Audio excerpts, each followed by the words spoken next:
പ്രിയപ്പെട്ട പെങ്ങളെ, അലിയാർ തങ്ങൾക്ക് ഫാത്തിമ എന്ന് പറഞ്ഞ വല്ലാത്ത ജീവനാ, പ്രണയമായിരുന്നു എന്ന് നിങ്ങൾ ആരും കാണരുത്, പറയരുത്. ഫാത്തിമ ബീവി അലിയാർ തങ്ങൾ പ്രണയിച്ച് കെട്ടിയതാണെന്ന് പറയരുത്. അലിയാർ തങ്ങൾക്ക് ഫാത്തിമയോട് വല്ലാത്ത സ്നേഹമായിരുന്നു. എല്ലാവർക്കും ഇഷ്ടമാണോ പാടുള്ള 5 നേരം നിസ്കരിക്കുന്ന പടച്ചറപ്പിനെ പേടിയുള്ള ധരിച്ച് ഹിജാബ് ധരിച്ച് നടക്കുന്ന ഒരു മുസ്ലിം പെണ്ണിനെ കണ്ട ഏത് ഉപ്പയും ചിന്തിക്കും, പടച്ചവനെ ഇവളെ എനിക്ക് മരുമകളായി കിട്ടിയിരുന്നെങ്കിൽ എന്റെ മകന് ചേർന്ന പെണ്ണാട്. ഏതൊരു മനുഷ്യനും കൊതിക്കുമല്ലോ, ഏതൊരു മനുഷ്യനും ആഗ്രഹിക്കുമല്ലോ. അതുകൊണ്ട് അല്ലാഹുവിന്റെ റസൂലിന്റെ പൊന്നുമകളെ കല്യാണം കഴിക്കാൻ കൊതിക്കാത്തവരില്ല. അലിയാർ തങ്ങൾക്ക് ഫാത്തിമയോട് വല്ലാത്ത സ്നേഹമാ. കാരണം രണ്ടുപേരും ഒരു വീട്ടിലാണ്. 4ാമത്തെ വയസ്സ് മുതൽ അലിയാർ തങ്ങൾ ജീവിക്കുന്നത് നബി തങ്ങളുടെ കൂടെയാ, വാപ്പയുടെ സ്ഥാനമാ. ഫാത്തിമ ബീബി റളിയല്ലാഹു തആല അൻഹയുടെ കല്യാണം കഴിച്ചു കൊടുക്കാൻ തീരുമാനിച്ചു. എല്ലാവരും വന്ന് പെണ്ണ് ചോദിക്കുന്നുണ്ട്, നബി തങ്ങൾ സമ്മതിക്കുന്നില്ല. അലിയാർ തങ്ങളാണെങ്കിൽ നബി തങ്ങളുടെ മകളായ ഫാത്തിമാനെ വല്ലാത്ത ഇഷ്ടമാ. ഫാത്തിമയ്ക്കും അങ്ങനെ തന്നെയാ. ഫാത്തിമ ബീവിക്കും അലിയാർ ഒരിക്കലും നിങ്ങൾ ഇതിന് ദുർവ്യാഖ്യാനം ചെയ്യരുത്. ഇനി പെൺകുട്ടികൾ പറയും, കണ്ടോ അലിയാർ നിങ്ങൾ പ്രയണിച്ച കെട്ടിയെന്ന് പറഞ്ഞുകൊണ്ട് പോകരുത്. അങ്ങനല്ല. ഫാത്തിമ ബീവിക്കും ഇഷ്ടമാണ്, അലിയാർ തങ്ങൾക്കും ഇഷ്ടമാണ്. അത് പ്രണയമായിരുന്നില്ല. അപ്പൊ ആരോ പറഞ്ഞു, അലിയെ നീ അറിഞ്ഞോ ഫാത്തിമയെ കല്യാണ ആലോചന നടത്താം. ഫാത്തിമ ബീവിയെ കെട്ടിച്ചു കൊടുക്കാൻ തീരുമാനിച്ചു. കല്യാണ ആലോചനയൊക്കെ നടത്തുന്നുണ്ട്. നീ ഇങ്ങനെ നടന്നോടാ ചങ്ങാതി. അവള് പറയുമല്ലോ, ഇന്നത്തെ ചെറുപ്പക്കാര് പറയുമല്ലോ, നീ അറിഞ്ഞില്ലേടാ കല്യാണ ആലോചനയൊക്കെ നടക്കാം, നീ ഇങ്ങനെ നടന്നോ. ഫാത്തിമ ബീവിയുടെ കല്യാണ ആലോചന നടക്കുന്നു എന്നറിഞ്ഞപ്പോൾ അലിയാർ തങ്ങൾ തീരുമാനിച്ചു, ഇനി എന്തായാലും വിടൂല, പോയി ചോദിക്കാം. ചങ്കൂറ്റമായി ഇങ്ങനെ ഇളക്കുമല്ലോ. കൂട്ടുകാരിളക്കുന്ന സമയത്ത് കാമുകിയുടെ വീട്ടിൽ ചെന്നിട്ട് വാപ്പാനോട് പറയും, നിങ്ങളുടെ മോളെ എനിക്ക് ഇഷ്ടമാണെന്ന് പറയാൻ. ഇങ്ങനെ ചങ്കൂറ്റുള്ളവരുണ്ടല്ലോ. ഫാത്തിമ ബീവിയെ കുറിച്ച് പറഞ്ഞപ്പോ അലിയാർ തങ്ങൾ പറഞ്ഞു, എന്തായാലും തീരുമാനിച്ചു, നബി തങ്ങളോട് ചോദിക്കണം. നേരെ പോയി നബി തങ്ങളുടെ വീട്ടിൽ, അള്ളാഹുവിന്റെ പ്രവാചകൻ സല്ലല്ലാഹു അലൈഹി വസല്ലം തങ്ങളുടെ വീട്ടിലേക്ക് നേരെ കയറി ചെന്നു. നബി തങ്ങൾ ചോദിച്ചു, എന്തേ അലിയെ? അലിയാർ തങ്ങൾ മിണ്ടണില്ല. അലിയാർ തങ്ങളോട് ചോദിച്ചു, എന്താ അലിയെ, എന്താ വന്നേ?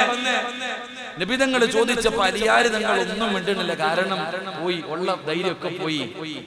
അള്ളാഹുവിന്റെ പ്രവാചകൻ സല്ലല്ലാഹു അലൈഹി വസല്ലം തങ്ങള് ഒരൊറ്റ ചോദ്യം ചോദിച്ചു, അലിയെ എന്റെ ഫാത്തിമയെ നീ കല്യാണം കഴിക്കൂ? വൈദ്യര് കൽപ്പിച്ചത് രോഗി ഇച്ഛിച്ചത് ഒന്നെന്ന് പറയണ പോലെ നബി തങ്ങൾ അങ്ങോട്ട് ചോദിച്ചു, എന്റെ മകള് ഫാത്തിമാനെ നീ വിവാഹം കഴിക്കൂ? അലിയാർ നിങ്ങൾ വെടി കൊണ്ടതുപോലെ നിന്നിട്ടുണ്ടാവും.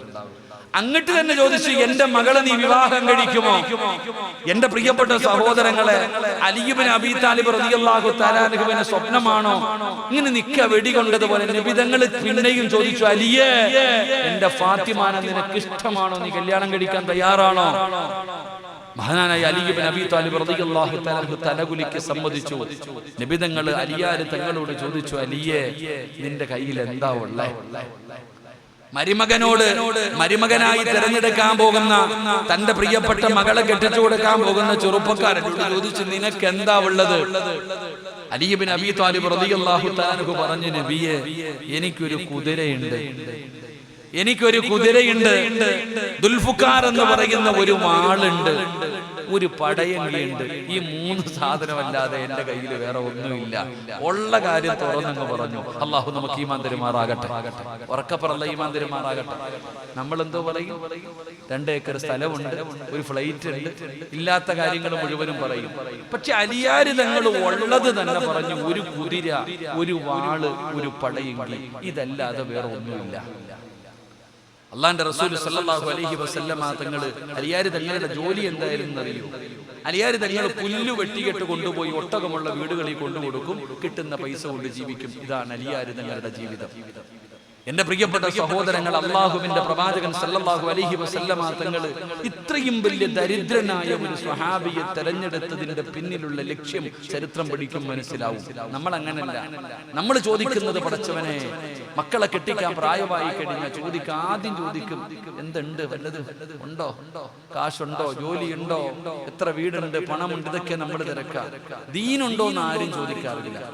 ചങ്ങാതി പണമല്ല, സൗന്ദര്യമല്ല, കുടുംബ മഹിമയല്ല, ദീനുണ്ടോ എന്ന് നോക്കണമെന്നാണ്. ദീനുണ്ടോ എന്ന് നോക്കണം.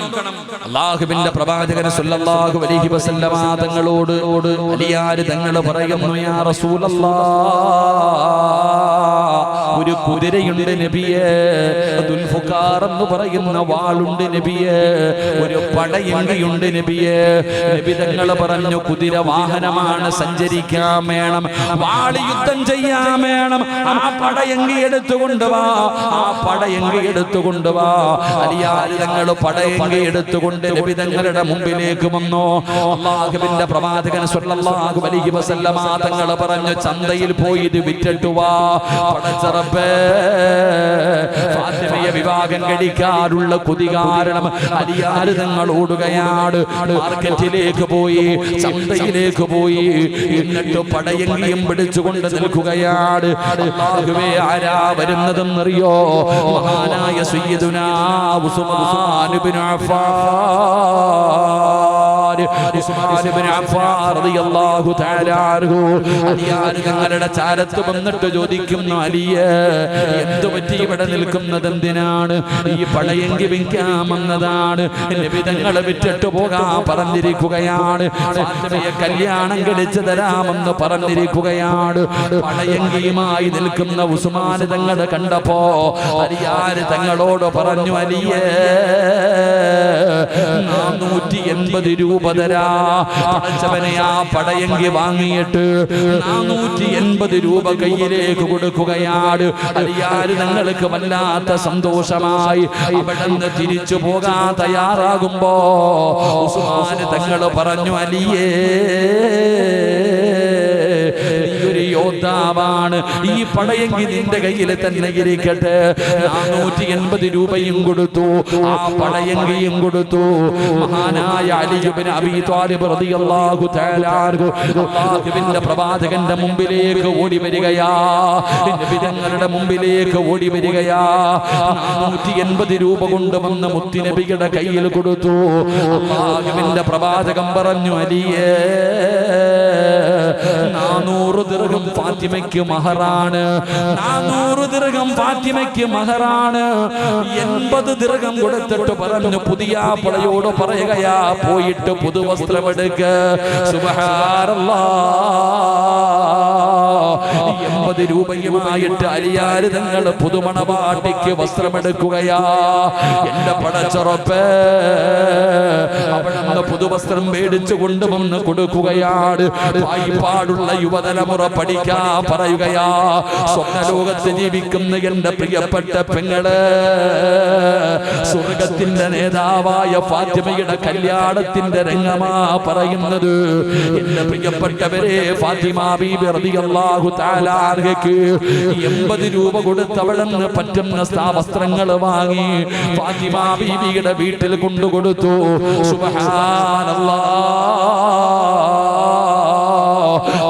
അല്ലാഹുവിന്റെ റസൂലിന്റെ പൊന്നുമകൾ പുതുമണവാട്ടിയായി പുതുവസ്ത്രം ധരിച്ചുകൊണ്ട് കല്യാണ പന്തലിലേക്ക് ഇറങ്ങി വരുമ്പോ ഫാത്തിമ പുതുവസ്ത്രം ധരിച്ചിട്ട്, കല്യാണത്തിന്റെ പുതുവസ്ത്രം ധരിച്ചിട്ട് അല്ലാഹുവിന്റെ റസൂലിന്റെ പൊന്നുമോള് ഇറങ്ങി വരുമ്പോ വീടിന്റെ ചാരത്തിരുന്നൊരാള് കരയുകയാ. വീടിന്റെ പരിസരത്തൊരാളിരുന്ന് കരയുകയാ. ആരാ കരയുന്നതെന്നറിയോ? മഹാനായ സയ്യിദുനാ അബൂബക്കർ സിദ്ദീഖ്, അബൂബക്കർ സിദ്ദീഖ് റളിയല്ലാഹു തആല അൻഹു വീടിന്റെ പരിസരത്തിരുന്ന് കരയുകയാ. എന്തിനാ കരയുന്നത്? അബൂബക്കർ തങ്ങളെ എന്തിനാ കരയുന്നത്? ഫാത്തിമയുടെ വിവാഹ ദിവസമല്ല, സന്തോഷത്തിന്റെ ദിവസമല്ല. എന്തിനാണ് വീടിന്റെ പരിസരത്തിരുന്ന് ഒറ്റയ്ക്ക് കരയുന്നതെന്ന് ചോദിച്ചപ്പോ അബൂബക്കർ തങ്ങൾ പറഞ്ഞ മറുപടി എന്തെന്നറിയുവോ? ചെറുപ്പക്കാരാ, മോനെ, അബൂബക്കർ തങ്ങൾ പറഞ്ഞ മറുപടി എന്തെന്നറിയോ? സഹാബാ, ഈ ലോകം തന്നെ പടയ്ക്കാൻ കാരണക്കാരനായ മുത്തുനബിയുടെ പൊന്നുമോള് കല്യാണത്തിന്റെ ഇട്ടിരിക്കുന്ന വസ്ത്രം കണ്ടോ സഹാബാ? എന്റെ മുത്തുനബിയുടെ പൊന്നുമോൾ ഇട്ടിരിക്കുന്ന പുതുവസ്ത്രം കണ്ടോ? ആ മണവാട്ടി ഇട്ടിരിക്കുന്ന വസ്ത്രം കണ്ടോ? സഹിക്കുന്നില്ല സഹാബാ. നബി തങ്ങളുടെ പൊന്നാര മകളിട്ടിരിക്കുന്ന പുതുവസ്ത്രം കണ്ടിട്ട്, അതിന്റെ അവസ്ഥ കണ്ടിട്ട് സങ്കടം വന്ന് അബൂബക്കർ തങ്ങളവിടെ നിന്ന് കരഞ്ഞു എന്ന ചരിത്രം പഠിപ്പിക്കുമ്പോ, പാടുള്ള ചെറുപ്പക്കാരാ, നിനക്കിത് തിരിയണമെന്നില്ലടാ പൊന്നുമോര്. എന്റെ പെങ്ങള്, ഇതൊക്കെ നിങ്ങൾക്ക് തിരിയുമോ എന്ന് എനിക്കറിയില്ല. കാരണം കല്യാണത്തിന്റെ ദിവസം വീട്ടിലെ ആണുങ്ങൾക്കും അതുപോലെ കൂട്ടുകാർക്ക് മുഴുവനും ഒരേ കളറുള്ള വസ്ത്രമാ. ആണിനും പെണ്ണിനും വസ്ത്രമുണ്ട്, മാതാപിതാക്കൾക്ക് വസ്ത്രമുണ്ട്. പക്ഷേ ഇന്നങ്ങനെയല്ലടോ. തന്റെ ഫ്രണ്ട്സുകൾക്ക് മുഴുവനും ഒരേ കളറുള്ള വസ്ത്രമാ. പെണ്ണുങ്ങൾക്ക് മുഴുവനും ഒരേ കളറുള്ള ചുരിദാറാ. എന്തൊരടിച്ചുപൊളിയെന്നറിയോ, എന്തൊരാർഭാടമെന്നറിയോ. പടച്ചവനെ, ഹാജിയാരുടെ മക്കളുടെ കല്യാണവും ഇങ്ങനെ തന്നെയാ. അറിവുള്ളവനും അറിവില്ലാത്തവനും സമന്മാരാവുകയാ. എന്തൊരാർഭാടമാണോ, എന്തൊരു കൂത്താടോ. ലക്ഷങ്ങളെ ചെലവഴിച്ചുകൊണ്ട് തന്നെ പൊന്നാരുടെ മക്കളുടെ വിവാഹങ്ങൾ ഉത്സവം പോലെയാക്കുന്ന മുസ്ലിമേ, വേണ്ടെന്ന് ഞാൻ പറയുന്നില്ലടോ. നല്ല വസ്ത്രം ധരിക്ക്, നല്ലതുപോലെ ഭക്ഷണം കൊടുക്ക്, നല്ലതുപോലെ നടത്തിക്കോ. പക്ഷേ ആവശ്യമില്ലാത്ത കാര്യങ്ങൾ ഉപേക്ഷിക്കാമല്ലോ, വേണ്ടാത്ത അനാചാരങ്ങൾ ഉപേക്ഷിക്കാമല്ലോ. ഇന്നത്തെ വിവാഹങ്ങളൊക്കെ പറയാൻ പറ്റുന്നതല്ലല്ലോ. കോടികൾ ചെലവഴിച്ച് ആർഭാട വിവാഹം നടത്തിയിട്ട് നാലിന്റെ വീട്ടിൽ വന്നിരുന്ന മക്കളുടെ കഥ കണ്ടില്ലേ? എന്തേ ചിന്തിക്കാത്തത്? എന്റെ പ്രിയപ്പെട്ടവരെ, റസൂലുള്ളാഹി തങ്ങളുടെ പൊന്നാര മകള് പുതുമണവാട്ടിയായി ഇറങ്ങി വരുമ്പോ കരയുകയാ. അബൂബക്കർ സിദ്ദീഖ് തങ്ങൾ കരയുകയാ. കാരണം കൂട്ടുകാരനായ നബി തങ്ങളുടെ മകളാ. പടച്ചറപ്പേ, കല്യാണത്തിന്റെ കാര്യമായി അല്ലാഹുവിന്റെ റസൂൽ ചോദിക്കുന്നു, അലിയേ, വലീമ നടത്തണമല്ലോ, ജനങ്ങൾക്ക് ഭക്ഷണം കൊടുക്കണമല്ലോ, എന്തുണ്ട് അലിയേ? അല്ലാഹുവിന്റെ റസൂൽ ചോദിക്കുമ്പോ അലിയാര് നിങ്ങളുടെ തലതാഴ്ത്തി നിൽക്കുകയാ. നിക്കാഹ് കഴിഞ്ഞാ പിന്നെ വലീമ കൊടുക്കണം. നബി തങ്ങൾ ചോദിച്ചു, എന്തുണ്ട് അലിയെ? എന്താണ് ജനങ്ങൾക്ക് വലീമ കൊടുക്കണമല്ലോ, എന്തുണ്ട്? 80 രൂപയുടെ വസ്ത്രവും വാങ്ങി, പുതുവസ്ത്രവും കഴിഞ്ഞ് എല്ലാം മേടിച്ചിട്ട് വെറും കൈയോടെ നിൽക്കുന്ന അലി ഇബ്നു അബീ താലിബ് റളിയല്ലാഹു തആലയോട് ചോദിക്കുന്നു, എന്താ വലീമ വാങ്ങാൻ? അല്ലാഹുവിന്റെ റസൂലിന്റെ മുന്നിൽ മിണ്ടാതെ ഇരിക്കുമ്പോ എന്റെ പ്രിയപ്പെട്ട സഹോദരങ്ങളെ, അപ്പോഴാണ് മഹാനായ സഅദ് റളിയല്ലാഹു തആല അൻഹു പറഞ്ഞു, അലിയെ, ഒരാടിനെ ഞാൻ തരാം, എന്റെ വീട്ടിലൊരാടുണ്ട്, നിനക്ക് വലീമ കൊടുക്കാൻ ആടിനെ ഞാൻ തരാം. 3 സ്വഹാബത്ത് പറഞ്ഞു, ഗോതമ്പ് മാവ് ഞങ്ങൾ തരാം, ഞങ്ങളുടെ കയ്യിൽ ഗോതമ്പുണ്ട്. എന്റെ പ്രിയപ്പെട്ടവരെ, ആ ആടിനെയും ആ ഗോതമ്പ് കൊണ്ട് ഭക്ഷണം ഉണ്ടാക്കിയിട്ടാണ് അള്ളാഹുവിന്റെ പ്രവാചകൻ സല്ലല്ലാഹു അലൈഹി വസല്ലമ തങ്ങളുടെ പൊന്നുമോളുടെ വിവാഹം നടന്നത്. അള്ളാഹു നമുക്ക് ഈമാൻ തരുമാറാകട്ടെ. ഉറക്കെ പറ, ഈമാൻ തരുമാറാകട്ടെ. എന്റെ പ്രിയപ്പെട്ടവരെ, നബി തങ്ങളുടെ പൊന്നാര മകളുടെ കല്യാണത്തിന്റെ രംഗമായത്. എന്തുകൊണ്ട് നമ്മൾ മനസ്സിലാക്കേണ്ട ചില കാര്യമുണ്ടോ? എന്തുകൊണ്ടാണ് നബി തങ്ങൾ ഫാത്തിമ അലിയാര് തങ്ങളുടെ കയ്യിൽ കൊടുത്തത്? നമ്മൾ മനസ്സിലാക്കേണ്ടത് ദീനിനാണ് നമ്മൾ പരിഗണന കൊടുക്കേണ്ടത്.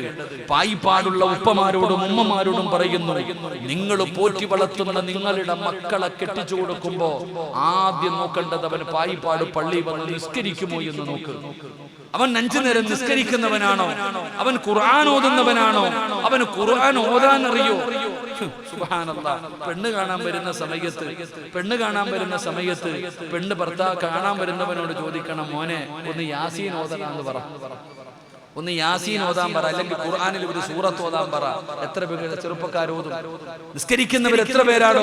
നിസ്കരിക്കുന്നവന് വേണ്ടിയല്ലേ മക്കളെ കൊടുക്കേണ്ടത്? ദീനല്ലേ പരിഗണിക്കേണ്ടത്? ആ ദീനുള്ളവനാ കൊടുക്കേണ്ടത്. അല്ലാഹുവിന്റെ പ്രവാചകൻ സല്ലല്ലാഹു അലൈഹി വസല്ലമ തങ്ങള് തന്റെ പൊന്നാര മകളെ കൊടുത്തത് അലി ഇബ്നു അബീ താലിബ് എന്ന് പറയുന്ന പാവപ്പെട്ടവനാണ്.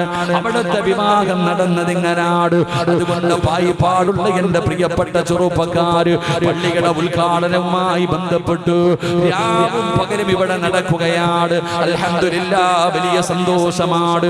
ആ മക്കൾ എത്ര നല്ലവരെന്നറിയോ? പടച്ചവനെ, വല്ലാത്ത അത്ഭുതം തോന്നി. രാത്രി 2 മണി വരെ 3 മണി വരെ വഴി കഴിഞ്ഞ് എല്ലാവരും പോയി. പായിപ്പാടുള്ള ചെറുപ്പക്കാർ ഉറങ്ങിയിട്ട് ആഴ്ചകളായടോ. ഈ കമ്മറ്റിക്കാര് പോലെ സുഖമായിട്ട് കിടന്നുറങ്ങുമ്പോ പടച്ചവനെ 2 മണി വരെ 3 മണി വരെ ഈ ചെറുപ്പക്കാര് റബ്ബേ ഇവിടെ നടക്കുകയാ. അല്ലാഹുവേ, ആ പൊന്നുമക്കൾക്ക് നീ സ്വർഗം കൊടുക്കണേ അല്ലാ. ആ പൊന്നുമക്കൾക്ക് സ്വർഗം കൊടുക്കണേ അല്ലാ. എങ്കിലും ചെറുപ്പക്കാരാ,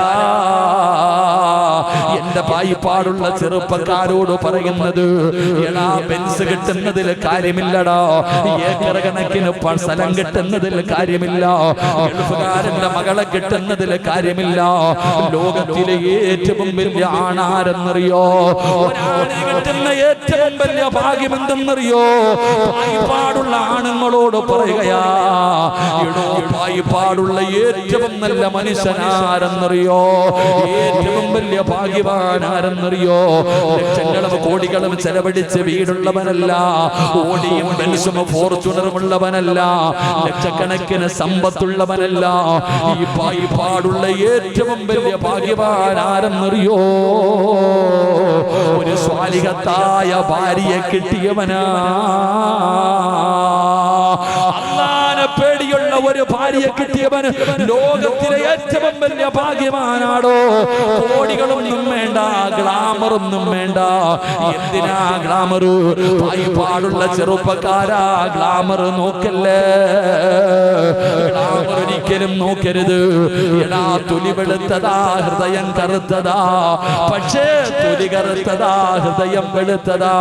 അതാ ഒരു സഹോദരൻ പറഞ്ഞു, ഉസ്താദേ, ഇന്നിവിടെ ഒരു ഉമ്മ വന്നോ, എന്നോട് പറഞ്ഞു, ഉസ്താദേ, മകളെ കാണാ പലരും വരുന്നുണ്ട്, പക്ഷേ നിറം കറുത്തതിന്റെ പേരിൽ കല്യാണം നടക്കുന്നില്ല. ആ പൊന്നുപെങ്ങൾ ഈ വഅദിന്റെ സദസ്സിലുണ്ട്. ആ പൊന്നുമോളോട് പറയുന്നു, സങ്കടപ്പെടല്ലേ, സങ്കടപ്പെടല്ലേ, കറുപ്പിന്റെ വില നിനക്കറിയാഞ്ഞിട്ടാ, കറുപ്പിന്റെ വില നിനക്കറിയാഞ്ഞിട്ടാ. പടച്ചവനെ, നിറം കറുത്തതിന്റെ പേരില് ഒറ്റപ്പെടുത്തുന്ന ചെറുപ്പക്കാരുണ്ടല്ലോ. പായിപ്പാടുള്ള നിറം കറുത്തു പോയ ചെറുപ്പക്കാരോട് പറയുകയാ, എന്തിനാ മോനെ പേടിക്കുന്നത്? എന്തിനാ മോനെ പേടിക്കുന്നത്? മഹാനായ നബി മുഹമ്മദ് മുസ്തഫ സല്ലല്ലാഹു അലൈഹി വസല്ലമ തങ്ങള് ഒരിക്കൽ മസ്ജിദുൻ നബവിക്കകത്തേക്ക് കടന്നു ചെന്നപ്പോ അതാ ഒരു ചെറുപ്പക്കാരൻ പള്ളിക്കകത്തിരുന്ന് കരയുകയാ. ഒരു പള്ളിക്കകത്ത് സങ്കടത്തോടെ ഇരിക്കുകയാ. നബി തങ്ങൾ ചോദിക്കുന്നു, മോനെ എന്ത് പറ്റി മോനെ? നിന്റെ മുഖത്ത് വല്ലാത്ത ദുഃഖം കാണുന്നല്ലോ. ആ ചെറുപ്പക്കാരൻ നബി തങ്ങളോടൊന്നും പറഞ്ഞില്ല. നബി തങ്ങൾ ചോദിക്കുന്നു, എന്ത് പറ്റി മോനെ? യാ റസൂലല്ലാഹ്, സ്വർഗത്തിൽ പോകണമെങ്കിൽ ഗ്ലാമർ വേണോ നബിയേ? വെളുത്തവര് മാത്രമേ സ്വർഗത്തിലേക്ക് പോകുവോ? അല്ലാഹുവിന്റെ റസൂലിന്റെ കൺതടം നിറയുകയാ. എന്തേ മോനെ അങ്ങനെ ചോദിച്ചതെന്തേ മോനെ? യാ റസൂലല്ലാഹ്, നിറം കറുത്തതിന്റെ പേരില് ഒരു പെണ്ണും എന്നെ ഇഷ്ടപ്പെടുന്നില്ല നബിയേ. എനിക്ക് പെണ്ണിനെ കെട്ടിച്ചു തരുന്നില്ല നബിയേ. എന്തിനാ കരയുന്നതെന്നറിയോ? നാളെ സ്വർഗത്തിൽ നിന്നും കറുത്തുപോയതിന്റെ പേരിൽ അല്ലാഹു എന്നെ പുറത്താക്കുമോ നബിയേ? കരഞ്ഞുകൊണ്ട് പറയുമ്പോ നബി തങ്ങൾ പറഞ്ഞ മറുപടിയാ, ചെറുപ്പക്കാരാ, ഗ്ലാമറില്ലാത്ത പെണ്ണുകള്, അല്ലാഹുവിന്റെ റസൂല് പറഞ്ഞ മറുപടി എന്തെന്നറിയോ? മോനെ, നാല് കറുത്തവര് സ്വർഗത്തിലാണെന്ന് നബി മുഹമ്മദ് മുസ്തഫ സല്ലല്ലാഹു അലൈഹി വസല്ലമ തങ്ങൾ പറയുകയാ. നാല് കറുത്തവരുണ്ടല്ലോ, നാല് കറുത്തവരുണ്ടല്ലോ, അവര് സ്വർഗത്തിന്റെ നേതാക്കന്മാരാ.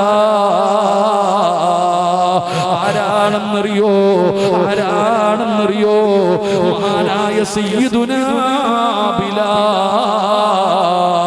കറുത്തവനായിരുന്നടാ ചെറുപ്പക്കാരാ. ബിലാൽ തങ്ങൾ കറുത്തവനായിരുന്നു, ഭീകരയായിരുന്നു, അടിമയായിരുന്നു, മുടി ചുരുണ്ടവനായിരുന്നു. പക്ഷേ ബിലാൽ തങ്ങൾ നബി തങ്ങളുടെ മുമ്പിലൂടെ സ്വർഗത്തിലോടിയടാ ചെറുപ്പക്കാരാ. നബി തങ്ങൾ പറഞ്ഞു, ബിലാൽ സ്വർഗത്തിലാണ്. ആഫ്രിക്കക്കാരനായിരുന്നടാ, ഭീകരയായിരുന്നു, അടിമയായിരുന്നു. ആ ബിലാൽ സ്വർഗത്തിലാണെന്ന് നബി മുഹമ്മദ് മുസ്തഫ സല്ലല്ലാഹു അലൈഹി വസല്ലമ തങ്ങൾ പറയുമ്പോ പായിപ്പാട് ഗ്ലാമർ ഇല്ലാത്തതിന്റെ പേര് സങ്കടപ്പെടുന്ന ചെറുപ്പക്കാരാ. സുന്ദരിയായ ഭാര്യ പറയുന്നു, നിങ്ങൾ എനിക്ക് ചേർന്നതല്ല, കാരണം ഞാൻ വെളുത്തത്, നിങ്ങൾ കറുത്തത്. എന്റെ പ്രിയപ്പെട്ട ഭർത്താവേ, അല്ലാഹുവിന്റെ ഖുർആനിൽ 114 സൂറത്തുണ്ട്. അതിലെ ഒരു സൂറത്തിന്റെ പേരെന്തെന്നറിയോ? സൂറത്തുൽ ലുഖ്മാൻ. ലുഖ്മാൻ എന്ന് പറയുന്ന ഒരു അധ്യായം കാണാം. ആ ലുഖ്മാൻ എന്ന് പറയുന്ന അധ്യായം എടുത്ത് നോക്ക്. ഒരു വാപ്പ തന്റെ മകന് പറഞ്ഞു കൊടുക്കുന്ന ഉപദേശമുണ്ട്. ആ ലുഖ്മാൻ ഹക്കീം തങ്ങളുണ്ടല്ലോ, കറുത്തവനായിരുന്നടാ ചെറുപ്പക്കാരാ. ആ മനുഷ്യൻ കറുത്തവനായിരുന്നു. പടച്ചവനെ, സ്വർഗത്തിന്റെ നേതാവാണ് ലുഖ്മാൻ ഹക്കീം തങ്ങള്. അവരില്ലാതെ സങ്കടപ്പെടുന്ന പായിപ്പാടുള്ള പെണ്ണ്, വെളുത്ത് ചുമന്ന് നടക്കുന്ന, നല്ല വെളുത്ത് ചുമന്നിരിക്കുന്ന ഭർത്താവ് ഒറ്റപ്പെടുത്തും, നിനക്ക് ഗ്ലാമറില്ല, പ്രസവിച്ചപ്പോ നിന്റെ ഗ്ലാമർ പോയി എന്ന് സങ്കടപ്പെടുത്തുമ്പോ, എന്റെ പ്രിയപ്പെട്ട പെങ്ങള്, അല്ലാഹുവിന്റെ പരിശുദ്ധമായ കഅബാലയമുണ്ടല്ലോ, ആ കഅബാലയത്തിന്റെ മുറ്റത്ത് ചെല്ലുമ്പോ പടച്ചവനെ സംസം കിണർ കാണുമല്ലോ. ആ സഫാ മർവ എന്ന് പറയുന്ന മലഞ്ചെരിവില് ചെല്ലുമ്പോ ഹാജറ ബീബി റളിയല്ലാഹു തആല അൻഹ, ഇബ്രാഹിം നബിയുടെ പ്രിയപ്പെട്ട ഭാര്യയായ ഇസ്മായിൽ നബിയുടെ ഉമ്മയായ മഹദിയായ ഹാജറ ബീബി റളിയല്ലാഹു തആല അൻഹ കറുത്തവളായിരുന്നു പെങ്ങള്. ഹാജറ കറുത്തവളായിരുന്നു, ഹാജറ കറുത്തവളായിരുന്നു. പക്ഷേ ഹൃദയം വെളുത്തു പെങ്ങള്, ഹൃദയം വെളുത്തതാ പെങ്ങള്. അതുകൊണ്ട് എന്റെ പ്രിയപ്പെട്ടവരോട് പറയുകയാണ്, പായിപ്പാടുള്ള ഏറ്റവും വലിയ ഭാഗ്യവാൻ ആരെന്നറിയോ? അവനയിൽ ഒരു സെന്റുള്ളവനല്ലടോ. പായിപ്പാടുള്ള ഏറ്റവും വലിയ ഭാഗ്യവാൻ അവനൊരു ചെറിയ കുടിലാണുള്ളത്, വാടക വീടാവുള്ളത്. ആ വീടിനകത്ത് അല്ലാഹുവിനെ പേടിയുള്ള മർഅത്തു സ്വാലിഹാ, സ്വാലിഹത്തായ ഒരു ഭാര്യയുണ്ടടോ. പടച്ചവനെ, വീട്ടിലേക്ക് കയറി ചെല്ലുമ്പോ ചിരിക്കുന്ന മുഖത്തോട്, എന്തേക്കാ താമസിച്ചതെന്ത് എന്ന് ചിരിക്കുന്ന മുഖത്തോടെ വീടിന്റെ വാതിലിൽ കാത്തു നിന്നിട്ട് അവിടുന്ന് വീടിനകത്തേക്ക് വിളിച്ചു കയറ്റി തന്റെ ചുമലിൽ കിടക്കുന്ന ഷാളെടുത്തിട്ട് പള്ളിയിൽ നിന്ന് നിസ്കരിച്ച് വീട്ടിലേക്ക് പോകുന്ന ഭർത്താവിന്റെ നെറ്റിത്തടം ഉയർത്തിരിക്കുകയാ. ആ ഭാര്യയുടെ ചോളിൽ കിടക്കുന്ന ഷാളെടുത്തിട്ട് ഭർത്താവിന്റെ നെറ്റിത്തടത്തിലെ വിയർപ്പം തുടച്ചു കൊടുത്തിട്ട് വായിക്കായിരിക്കുന്ന പറഞ്ഞ് പിടിച്ചിരുത്തിയിട്ട് ഒരു ഗ്ലാസ് വെള്ളം തരുന്ന ഭാര്യയുണ്ടല്ലോ. എന്നല്ലാതെ അവള് വേറെ ഒന്നും വിളിക്കാറില്ല. ഭർത്താവിനെ ബഹുമാനിക്കുകയാ, ഭർത്താവിനെ ആദരിക്കുകയാ. ഭർത്താവ് പറയുന്നതിനപ്പുറമില്ല. ആരെ പേടിച്ച് ജീവിക്കുന്ന ഒരു ഭാര്യയുണ്ടല്ലോ. എനിക്ക് മൊബൈല് വേണ്ട, വാട്സപ്പ് വേണ്ട, യൂട്യൂബ് വേണ്ട, TV വേണ്ട, സീരിയല് വേണ്ട. എപ്പോ നോക്കിയാലും അല്ലാഹുവിന്റെ ഖുർആനും ദിക്റുകളുമായി കഴിയുന്ന ഒരു സ്വാലിഹത്തായ ഭാര്യ ലഭിച്ച വല്ലാത്ത ഭാഗ്യവാനാ ചെറുപ്പക്കാരാ. അടിയാര് തങ്ങളുടെ കല്യാണം നടന്നു പൊന്നുമോനെ. എന്റെ പ്രിയപ്പെട്ട പെങ്ങള്, ഈ ലോക ലോകം തന്നെ പടയ്ക്കാൻ കാരണക്കാരനായ നിബിതങ്ങളുടെ പൊന്നാര മകളുടെ വിവാഹം കഴിഞ്ഞു. അവിടെ നിന്ന് പുതുമണവാട്ടി ഇറങ്ങി പോവുകയാ. എവിടേക്കാ പോകുന്നതെന്നറിയോ? അലിയാര് തങ്ങള് കുടുംബ വീട്ടിലാണ്. ഉമ്മയുണ്ട്, പെങ്ങന്മാരുണ്ട്, എല്ലാവരും താമസിക്കുന്ന ഒരു ചെറിയ വീടാണ്. ആ വീടിന്റെ ഒരു സൈഡില് ഈന്തപ്പന ഓലകൾ കൊണ്ടൊരു ചെറിയ റൂം ഉണ്ടാക്കുകയാണ്. ഒരു ചെറിയ റൂം ഉണ്ടാക്കുകയാണ്. ഈ റൂമിനകത്തേക്കാണ് അല്ലാഹുവിന്റെ റസൂലിന്റെ കരളിന്റെ കഷ്ടമായ ഫാത്തിമ ബീവി റളിയല്ലാഹു തആല അൻഹ ആ വീട്ടിലേക്കാണ് കടന്നു പോകുന്നത്. സുബ്ഹാനല്ലാഹ്. ഈന്തപ്പന ഓലകൾ കൊണ്ടുണ്ടാക്കിയ ചെറിയ റൂമിനകത്ത് അലിയാരിതങ്ങളും ഫാത്തിമയും എന്ന് പറയുന്ന പുതുമണവാട്ടിയും കടന്നു പോവുകയാണ്. പടച്ചവനെ, മണിയറയ്ക്കകത്ത് കയറി വാതിലടക്കുകയാണ്. വിവാഹ ജീവിതത്തിലേക്ക് തുടങ്ങുകയാണ്. ആദിരാത്രി തുടങ്ങുകയാണ്. ഒരാണിന്റെയും പെണ്ണിന്റെയും ജീവിതത്തിലെ ഒരുപാട് സ്വപ്നങ്ങളും മോഹങ്ങളും പൂവടിയുന്ന രാത്രിയാ. അലിയാരിതങ്ങൾക്ക് വലിയ സന്തോഷമായി. പടച്ചവനെ, രണ്ടുപേരും മണിയറയ്ക്കകത്താണ്. മണിയറയുടെ വാതിലടച്ചു. വീടിനകത്ത് കത്തിച്ചു വെച്ചിരിക്കുന്ന വിളക്കിന്റെ തിരിയങ്ങ് താഴ്ത്തുകയാ. അലിയാരിതങ്ങള് സന്തോഷം കൊണ്ട് തുള്ളിച്ചാടുകയാണ്. കാരണം ഫാത്തിമയെ ലഭിച്ചല്ലോ, താൻ ഇഷ്ടപ്പെട്ട പെണ്ണിനെ കിട്ടിയല്ലോ. ലോകത്തിലെ ഏറ്റവും വലിയ ഭാഗ്യവാ ഞാനാണല്ലോ. അലിയാരിതങ്ങള് ബെഡ്റൂമിന്റെ അകത്ത് നിൽക്കുമ്പോ ഒരു കരച്ചില് കേൾക്കുകയാ. മണിയറയ്ക്കകത്തൊരു കരച്ചില് കേൾക്കുകയാ. അലിയാരിതങ്ങൾ ഓടിച്ചെല്ലുന്നു. ആരാ കരയുന്നത്? മഹതിയായ ഫാത്തിമ ബീവി റളിയല്ലാഹു തആല അൻഹ മണിയറയ്ക്കകത്തിരുന്ന് കരയുന്നു. പെങ്ങള് മണിയറയ്ക്കകത്തിരുന്ന് കരയുകയാ. അലിയാര് തങ്ങള് ചോദിക്കുന്നു, എന്നെ ഇഷ്ടമായില്ലേ ഫാത്തിമ? ഞാൻ പാവപ്പെട്ടവനായത് കൊണ്ടാണോ എന്നെ ഇഷ്ടപ്പെട്ടില്ലേ ഫാത്തിമ? അലിയാര് തങ്ങളോട് ഫാത്തിമ പറയുന്നു, നിങ്ങളെ ഇഷ്ടപ്പെടാത്ത ഏതെങ്കിലും ഒരു പെണ്ണുണ്ടോ? എനിക്ക് നിങ്ങളെ വല്ലാത്ത ഇഷ്ടമാലിയേ. പിന്നെ എന്തിനാ കരയുന്നേ? പിന്നെ എന്തിനാ കരയുന്നേ? പാടുള്ള പെങ്ങള്, അല്ലാഹുവിന്റെ റസൂൽ വളർത്തിയ പൊന്നുമകള് പറഞ്ഞ മറുപടി എന്തെന്നറിയോ? ഈ മണിയറയ്ക്കകത്ത് കത്തിച്ചു വെച്ചിരുന്ന വിളക്കണച്ചപ്പോ, ഈ മണിയറയ്ക്കകത്ത് ഇരുള് വന്നപ്പോ എനിക്ക് ഖബറോർമ്മ വന്നു. അലിയേ, എനിക്ക് ഖബറാ ഓർമ്മ വന്നത്. ഈ റൂമിനകത്ത് അലിയേ, നീ എന്റെ കൂടെ ഇരിക്കുമ്പോ ഈ വിളക്കണച്ചപ്പ ഇത്ര ഇരുട്ടാണെങ്കില്, അല്ലാഹുവേ, പള്ളിപ്പറമ്പിൽ എന്തൊരു ഇരുളാ പടച്ചവര്, എന്തൊരു ഇരുട്ടായിരിക്കും തമ്പുരാന്. അലിയാര് തങ്ങളോട് പറഞ്ഞിട്ട് കരയുകയാ. കല്യാണത്തിന്റെ ഒന്നാമത്തെ രാത്രി പുതിയ പെണ്ണ് മണിയറയ്ക്കകത്തിരുന്നിട്ട് ഖബറിനെ കുറിച്ച് പറയുകയാ. കല്യാണം കഴിഞ്ഞ പെണ്ണ് മണിയറയ്ക്കകത്തിരുന്നിട്ട് ഭർത്താവ് ചോദിച്ചു, എന്തിനാ കരയണേ? ഇരുട്ട് കണ്ടപ്പോ എനിക്ക് ഖബർ ഓർമ്മ വന്നു. അല്ലാഹു നമുക്ക് ഈമാൻ തരുമാറാകട്ടെ. അല്ലാഹ് ഈമാൻ തരുമാറാകട്ടെ. പലരും ആലോചിക്കുന്നുണ്ട്, പടച്ചവനെ, ഞാനും കെട്ടി ഒരെണ്ണത്തിനെ വീട്ടിൽ കൊണ്ടുവന്നു. ആലോചിക്കാൻ പോലും വയ്യ. അല്ലാഹു കാക്കുമാറാകട്ടെ. അല്ലാഹു കാക്കുമാറാകട്ടെ. വെളും കെട്ടിക്കെട്ട് മണിയറയിലൊക്കെ പോയല്ലോ. ഒരു പാലെടുക്കും പകുതി 50-50 എല്ലാ ആചാരങ്ങൾ അവിടെ റഹ്മാനായ അല്ലാഹ്. ഇപ്പത്തെ അവസ്ഥ എന്ന് പറഞ്ഞ, കല്യാണം കഴിച്ച് മണിയറയ്ക്കകത്ത് പോയിരിക്കുമ്പോ പുതിയ പെണ്ണിനോട് പുതിയാപ്പിള ചോദിക്കും, 9ാം ക്ലാസ്സിൽ പഠിച്ചപ്പോ ഒന്നുണ്ടായിരുന്നു, 10ാം ക്ലാസ്സിൽ പഠിച്ചപ്പോ ഒരു പെണ്ണ് സിനിമയ്ക്ക് പോയിട്ടുണ്ട്, കറങ്ങാൻ പോയിട്ടുണ്ട്, ബീച്ചിൽ പോയിട്ടുണ്ട്, എനിക്കൊരു 3-4 ലവ് ഉണ്ടായിരുന്നു, നിനക്കോടി? പുതിയ പെണ്ണിനോട് ചോദിക്കാൻ, നിനക്കോ? അവൾ അങ്ങോട്ട് എണ്ണാൻ തുടങ്ങി, എനിക്ക് 6ാം ക്ലാസ്സിൽ ഒരെണ്ണം ഉണ്ടായിരുന്നു. ഇതാ നമ്മുടെ അവസ്ഥ.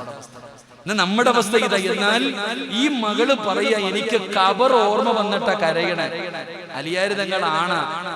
അലിയാര് തങ്ങൾ പറഞ്ഞു, ഫാത്തിമ, ഇതാണോ മോളെ ഇന്ന് രാത്രി പറയണ്ട? നീ ഇതാണോ പറയണ്ട? ഇന്ന് നമ്മുടെ ആദ്യ രാത്രിയാ. ഇന്ന് നമ്മുടെ മണിയറയാ. അലിയാര് തങ്ങളോട് ഫാത്തിമ ബീവിയോട് പറയുന്നു, ഇത് പറയേണ്ട സമയമാണിത്. നമ്മുടെ ജീവിതത്തിലെ ഏറ്റവും വലിയ സ്വപ്നങ്ങൾ പൂവണിയുന്ന രാത്രി എപ്പോഴാണ് നീ ഖബറിനെ കുറിച്ച് പറയാ? നമ്മുടെ മണിയറയല്ലേ, ഇന്ന് നമ്മുടെ ആദ്യ രാത്രിയല്ലേ? ഫാത്തിമ പറഞ്ഞു, അലിയെ മണിയറ ഇവിടെ അല്ല. മണിയറ ഒലിക്കേണ്ടത് കല്യാണത്തിന്റെ ഒന്നാമത്തെ രാത്രിയല്ല, പായിപ്പാട് പള്ളിയുടെ ഖബർസ്ഥാനിൽ പോയി കിടക്കുന്ന ഒന്നാമത്തെ രാത്രി. അവിടെയാണ് മണിയറ ഒരുക്കേണ്ടത്. അള്ളാഹു ഒരുക്കാൻ ഭാഗ്യം തരുമാറാകട്ടെ. അവിടെയാണോ ഒരുക്കേണ്ടത്? ഇതെങ്ങനല്ല, കല്യാണത്തിന് വന്ന് കുറച്ച് ലൈറ്റും ബൾബും കുറച്ച് പൂക്കളും കെട്ടി എല്ലാം പോകും. പക്ഷെ മണിയറ ഒരുക്കേണ്ടത് പായിപ്പാട് പള്ളിയുടെ ഖബർസ്ഥാനിൽ നിന്നെ കൊണ്ടുവന്ന് മരത്തി കിടത്തുമ്പോ മുൻകറും നക്കീർ എന്ന് പറയുന്ന രണ്ട് മലക്കുകൾ ഖബറിനകത്ത് വന്നിട്ട് പറയണം, ലം കനൗമത്തിൽ ആറൂസ്, പുതിയ ആപ്പള ഉറങ്ങണ പോലെ ഉറങ്ങിക്കോ, പുതിയ പെണ്ണ് ഉറങ്ങുന്നത് പോലെ ഇതിനകത്ത് ഉറങ്ങിക്കോ. അതിനൊരു പ്രയോഗമുണ്ട്. കാരണം എന്തേ, ഞാൻ മനസ്സിലാക്കുന്നത് കല്യാണം കഴിഞ്ഞ് പുതിയാപ്പിളയും പുതിയ പെണ്ണും കിടന്നുറങ്ങുന്ന റൂമിലേക്ക് കുട്ടികളെ പോലും വിടൂല. ഇനിവാ അവർ ശല്യപ്പെടുത്തല്ലേ, ആരെയും വിടില്ല. കാരണം എന്തേ, അതവരുടെ മണിയറയാ. ഇതുപോലെ മലക്കുകൾ പറയുകയാ, ഇതിനകത്ത് കിടന്ന് പുതിയാപ്പിള ഉറങ്ങുന്നത് പോലെ ഖിയാമത്ത് നാൾ വരെ ഉറങ്ങും. അവിടെയാണ് മണിയറ ഒരുക്കേണ്ടതെന്ന് മഹദിയായ ഫാത്തിമ ബീവി റളിയല്ലാഹു തആല അൻഹ, അല്ലാഹു നമുക്ക് ഭാഗ്യം തരുമാറാകട്ടെ. എന്റെ പ്രിയപ്പെട്ട സഹോദരങ്ങളെ, അലിയാര് തങ്ങൾക്ക് ആകെ ഉള്ളത് എന്തെന്നറിയോ? എന്റെ പ്രിയപ്പെട്ട പെങ്ങളെ, ഡബിൾ കോട്ട് കട്ടിലില്ല, വലിയ ബെഡ്റൂം ഇല്ല, അതിനകത്ത് അലങ്കരിക്കുന്ന ലൈറ്റുകളില്ല. ഫാത്തിമ ബീവി റളിയല്ലാഹു തആല അൻഹയുടെ വീടിനകത്ത് കടന്നുറങ്ങിയത് ഒരാടിന്റെ തോലുണ്ടായിരുന്നു. ഒരാടിന്റെ തോലുണ്ടായിരുന്നു. ഈ തോല് വിരിക്കും രാത്രി. ഈ തോല് വിരിച്ചിട്ട് ഈ തോലിന്റെ മുകളിലാ ഫാത്തിമയും അലിയാര് തങ്ങളും കിടക്കുന്നത്. മാർബിൾ ഇല്ല, ഗ്രാനൈറ്റ് ഇല്ല, തേച്ചിട്ടില്ല, ഒന്നുമില്ല, കല്ലിന്റെ മുകളിൽ. ഫാത്തിമ ബീവിയുടെ ചരിത്രം പറയുന്നുണ്ട്, എഴുന്നേക്കുമ്പോ അടയാളം ഉണ്ടെന്ന്. ഒരാടിന്റെ തോലെടുത്ത് വിരിച്ചിട്ടിട്ട് ഭാര്യയും ഭർത്താവും അതിന്റെ മുകളിൽ കിടക്കും. രാവിലെ എഴുന്നേറ്റ ഇതെടുത്ത് കുടഞ്ഞിട്ട് ഒട്ടകത്തിന്റെ മുമ്പിൽ കൊണ്ടുവച്ചിട്ട് കുതിരയുടെ മുമ്പിൽ കൊണ്ടുവച്ചിട്ട് തീറ്റിയും വെള്ളം ഇട്ട് കൊടുക്കും. അല്ലാഹു അഅലം. അല്ലാഹു നമുക്ക് ഈമാൻ തരുമാറാകട്ടെ. നമ്മുടെ പെണ്ണും പിള്ളയ്ക്ക് എന്ത് വാങ്ങിച്ചു കൊടുത്താലും തികയണില്ല. നമ്മുടെ പെണ്ണുങ്ങൾക്ക് എന്ത് വാങ്ങിച്ചു കൊടുത്താലും തിരിയണില്ല. കെട്ടിച്ചു വിട്ട വീട്ടില് ഇപ്പൊ അവിടെ പ്രശ്നമാ, മറ്റേതാ മറിച്ചതാ, വാരി കെട്ടി വന്നേരം മോളെ, വന്നേരം വിളിച്ചു വരുത്താം.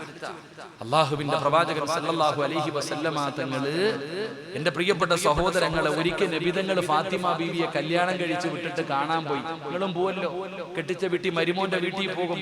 ചെന്ന ഉടനെ ഓള് പരാതി പറയാ. അള്ളാന്റെ റസൂൽ സല്ലല്ലാഹു അലൈഹി വസല്ലമ തങ്ങള് ഫാത്തിമ എന്ന് പറയുന്ന പൊന്നുമോളെ കല്യാണം കഴിച്ചു വിട്ടിട്ട് പോയി കാണാൻ.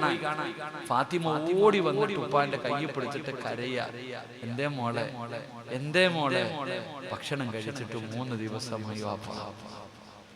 ഫാത്തിമ എന്ന പൊന്നുമോള് നബിതങ്ങളോട് പറയുന്നു, ഭക്ഷണം കഴിച്ചിട്ട് 3 ദിവസമായി, എല്ലാം വാരി കെട്ടിക്കോ, പോകാമെന്നല്ല നബിതങ്ങൾ പറഞ്ഞത്. തന്റെ പൊന്നാര മകൾ ഓടി വന്ന് സങ്കടത്തോടെ പറയാ, ഭക്ഷണം കഴിച്ചിട്ട് 3 ദിവസമായി വാപ്പാ.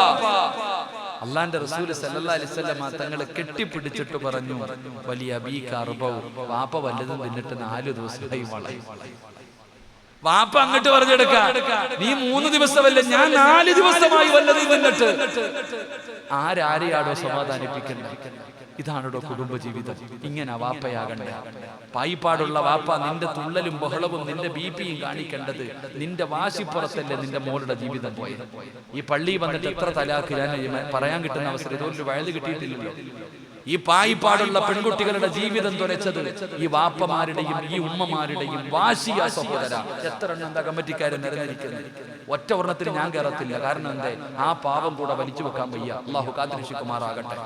അതാ പറയുന്ന സ്ഥലമാണ്. ഒരു കാരണവശാലും പായിപ്പാട് പള്ളിയിൽ തലാക്ക് കൊടുക്കരുത്. പായിപ്പാട് പള്ളിയിൽ നിന്നല്ല, ഒരു പള്ളിയിൽ കൊടുക്കരുത്. കാരണം തലാക്ക് പറയുമ്പോ അള്ളാഹുവിന്റെ അർശ് കുലുങ്ങുന്ന, ഒരാൾ തന്റെ ഭാര്യയെ തലാക്ക് പറയുമ്പോ അള്ളാഹുവിന്റെ അർശ് കുലുങ്ങുന്ന, ഇതിന് സാക്ഷിയായിരിക്കുന്നതൊക്കെ നിന്റെയൊക്കെ ജീവിതത്തിൽ അള്ളാഹു കാക്കുമാറാകട്ടെ. അള്ളാഹ് തലാക്ക് പറയുന്ന സമയം അള്ളാന്റെ അർശ് കുലുങ്ങോ? പറ മനുഷ്യന്മാരെ, കുലുങ്ങോ? സമദ് ഉസ്താദ് ഉംറയ്ക്ക് പോയിട്ട് വന്നു. എടോ നമ്മൾ അബ്രഹത്തിന്റെ ആനപ്പടയെ അള്ളാഹു തകർത്ത സ്ഥലമാണ്. മക്കത്ത് പോകുമ്പോ കാണാം. തബ്ബത്ത് യദാ അബീ ലഹബിൻ വതബ്ബ്. നമുക്കറിയാം, അവിടെ പോയി കാണില്ലേ? അവിടെ അള്ളാഹുവിന്റെ അദാബ് ഇറങ്ങിയ സ്ഥലം. അവിടെ ചെല്ലുമ്പോ ബസ്സിനകത്ത് ഇരുന്നിട്ട് പറയും, ഇവിടെയാണ് അള്ളാഹുവിന്റെ ഇറങ്ങിയത്. അബാബിയിൽ പക്ഷികൾ ഇറങ്ങിയിട്ട് അബ്രഹത്തിന്റെ ആനപ്പടയെ അള്ളാഹു തകർത്ത് കളഞ്ഞ സ്ഥലം ഇതാ. ആരും ഇറങ്ങാറില്ല. കാരണം എന്തേ? അള്ളാഹിന്റെ അദാബ് ഇറങ്ങിയ സ്ഥലമായത് കാരണം. അള്ളാഹുവിന്റെ അദാബ് ഇറങ്ങിയ സ്ഥലമായത് കാരണം. ഇതുപോലെ തലാഖ് പറയുന്ന സമയം അള്ളാഹുവിന്റെ അർശ് കുലുങ്ങും. ആ മജ്ലിസിൽ ഇരിക്കുന്ന സെക്രട്ടറിയും പ്രസിഡന്റും സൂക്ഷിച്ചോ. അള്ളാഹു കാത്തിരക്ഷിക്കുമാറാകട്ടെ. ഉറക്കപ്പുള്ള കാത്തിരക്ഷിക്കുമാറാകട്ടെ. എടാ, വേണ്ടെങ്കിൽ നീ കോടതി ഇപ്പോ പറഞ്ഞു വിടണം. ഇവിടെ തലാഖൊന്നുമില്ല. ഓടി വരിക.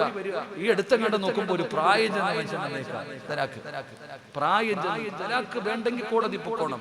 നമുക്ക് മസ്ലഹത്ത് മാത്രമേ ഉള്ളൂ. ഭാര്യയും ഭർത്താവിനെയും ഒരുമിപ്പിക്കാനാ നോക്കണം. ഒരുമിപ്പിക്കാൻ വേണ്ടി ചെയ്യാം. അതിനപ്പുറം ഒന്നുമില്ല. ആരും അത് പ്രതീക്ഷിച്ചിട്ട് ഇങ്ങോട്ട് വരാൻ വേണ്ട. അല്ലാഹു ഈമാൻ തരുമാറാകട്ടെ. ഈമാൻ തരുമാറാകട്ടെ.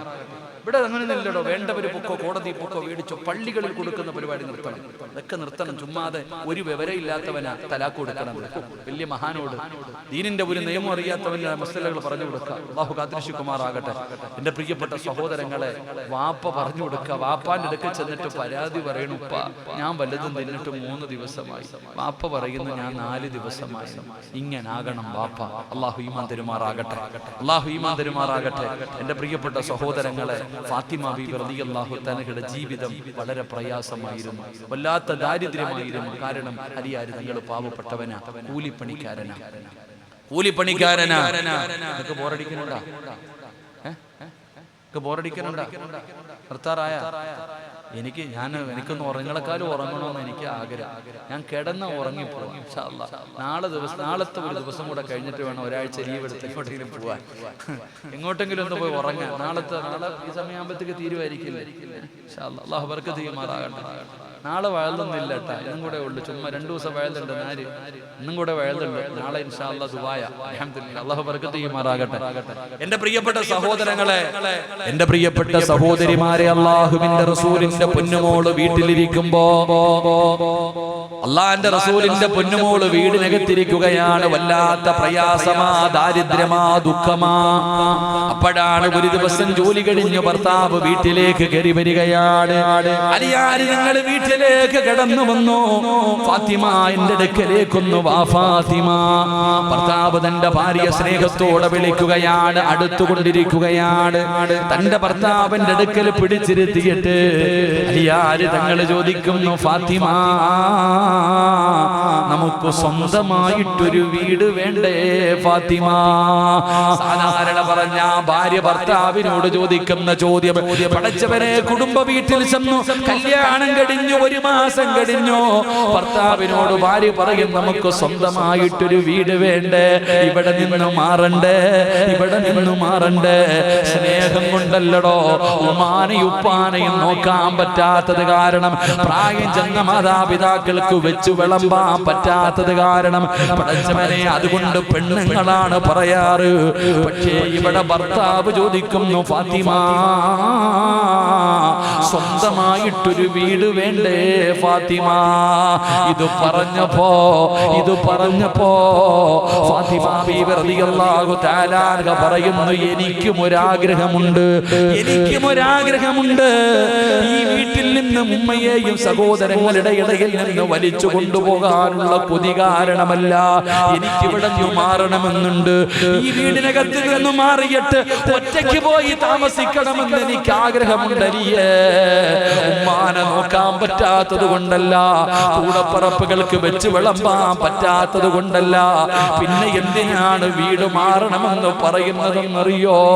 ഫാത്തിമ ബീബി റളിയല്ലാഹു തആല അൻഹ കരഞ്ഞുകൊണ്ട് അലിയാര് തങ്ങളോട് പറയുന്നു, അലിയേ, ഞാനും എന്റെ മക്കളും പട്ടിണി കിടക്കുന്നത് കാണുമ്പോ നിങ്ങളുടെ ഉമ്മായിക്ക് സങ്കടം വരുന്നു അലിയേ. നിങ്ങളുടെ കൂടപ്പറപ്പുകൾക്ക് താങ്ങാൻ താങ്ങാൻ പറ്റുന്നില്ല. അള്ളാന്റെ റസൂലിന്റെ മകളായ ഞാനും മക്കളും ഈ വീടിന്റെ റൂമിനകത്ത് പട്ടിണി കിടക്കുന്നത് കണ്ടപ്പോ നിങ്ങളുടെ ഉമ്മായിക്ക് വേദനിക്കുന്നു, നിങ്ങളുടെ സഹോദരിമാർക്ക് വേദനിക്കുന്നു. എന്തിനാ നമ്മുടെ അവസ്ഥ അവരറിയുന്നത്? നമ്മൾ പട്ടിണി കിടക്കുന്നത് അവരെന്തിനറിയുന്നത്? എന്തിനാ അവരെ വേദനിപ്പിക്കുന്നത്? അതുകൊണ്ട് നമുക്കിവിടെ നിന്ന് മാറാമലിയേ. എനിക്കും ആഗ്രഹമുണ്ട് ഇവിടെ നിന്നൊന്നു മാറാൻ. എന്റെ പായിപ്പാടുള്ള പെങ്ങള് ഭർത്താവിന്റെ പ്രായം ചെന്ന ഉമ്മയ്ക്ക് വെച്ച് വിളമ്പാൻ പറ്റാത്തതിന്റെ പേരില് വളരെ സ്നേഹത്തോടെ ജീവിച്ചിരുന്ന കൂടപ്പറപ്പുകളെ തമ്മി തല്ലിപ്പിച്ച പെങ്ങന്മാരില്ലേ? അല്ലാഹുവേ, സ്നേഹത്തോടെ ജ്യേഷ്ഠനും അനുജനുമായി ഒരു വീടിന്റെ അകത്ത് സന്തോഷത്തോടു കൂടി കഴിഞ്ഞ എത്രയോ കുടുംബങ്ങളെ തകർത്ത പെണ്ണുങ്ങളില്ലേ? എന്ത് സന്തോഷത്തോടെ ജീവിച്ചവരാ. കല്യാണം കഴിഞ്ഞു, 1 മാസം കഴിഞ്ഞു, പടച്ചവനെ എനിക്ക് മാറണം, എനിക്ക് മാറണം. കാരണം എന്തെന്നറിയോ? ഇവനെ ഒറ്റയ്ക്ക് കൊണ്ടുപോകണം, ഈ ബന്ധത്തിൽ നിന്ന് മുറിച്ച് ഒറ്റയ്ക്ക് കൊണ്ടുപോകണം. അവിടെ ചെന്ന ഉപ്പാന് വെച്ച് വിളമ്പണ്ട, ഉമ്മയ്ക്ക് വെച്ച് വിളമ്പണ്ട, കൂടപ്പറപ്പിന് വിളമ്പണ്ട. അങ്ങനെയല്ല സഹോദരി, അങ്ങനെയല്ല സഹോദരി. ഫാത്തിമ പറയുകയാ, നബി തങ്ങളുടെ മകയായ ഞാനും എന്റെ മക്കളും പട്ടിണി കിടക്കുന്നത് കണ്ട് ഇവര് കരയുകയാ, അവര് സങ്കടപ്പെടുകയാ. എന്റെ കാര്യം അവരറിയണ്ടല്ലോ. അതുകൊണ്ട് ഞാനും ആഗ്രഹിക്കുന്നു ഇവിടെ നിന്നൊന്നു മാറാൻ. ഫാത്തിമ ചോദിക്കുന്നു, പൈസ ഇല്ലല്ലോ, വീട് വെക്കാൻ എന്ത് ചെയ്യും അലിയേ? വാടക വീട് പോലും വാങ്ങാൻ പൈസ ഇല്ലല്ലോ. അപ്പോഴാണ് അലിയാര് തങ്ങൾ പറയുന്നു, ഫാത്തിമ, നിന്റെ ഉപ്പാനെ വല്ലാതെ ഇഷ്ടപ്പെടുന്ന ഹാരിസത്ത് ഇബ്നു നുഅ്മാൻ, നിന്റെ ഉപ്പ എന്ന് പറഞ്ഞ ജീവനാ, നബി തങ്ങളെ വല്ലാതെ സ്നേഹിക്കുന്ന സ്വഹാബിയാ. ഹാരിസത്ത് ഇബ്നു നുഅ്മാൻ എന്ന് പറയുന്ന സ്വഹാബിക്ക് 2 വീടുണ്ട്. ഒരു വീട് വെറുതെ കിടക്കുകയാണ്, ഒരു വീട് വെറുതെ കിടക്കുകയാണ്. ഉപ്പാന്റെ അടുക്ക പോയി പറഞ്ഞ ആ വീട് നബി തങ്ങളെ നമുക്ക് വാങ്ങിത്തരും. അതുകൊണ്ട് നീ വാപ്പാന്റെ അടുക്കലൊന്ന് പോയി പറയണേ. ഭർത്താവ് പലതും പറഞ്ഞു വിടും. പെങ്ങളെ ഉപ്പാന സോപ്പിട്ട് വാങ്ങിച്ചു കൊണ്ടുവരാ പറഞ്ഞു വിടുവല്ലോ. പടച്ചറപ്പേ, വീട്ടിൽ ചെന്ന് ഭർത്താവിനെ വേദനിപ്പിക്കുന്ന പെങ്ങന്മാരോട് ലക്ഷങ്ങൾ തന്ന് നിന്നെയൊക്കെ കെട്ടിച്ചു വിട്ടിട്ട് ഭർത്താവിന്റെ ആർത്തി കാരണം പിന്നെയും കുടുംബത്തിൽ കയറിയിട്ട് അവകാശം ചോദിക്കുന്ന പെങ്ങളുണ്ടല്ലോ, ഒരുപാട് സഹോദരിമാരുണ്ടല്ലോ. ഞാൻ പറയുന്നത് ചോദിക്കല്ല പെങ്ങള്, ഇത് പായിപ്പാടുള്ള പെങ്ങന്മാർക്കുള്ളതാ.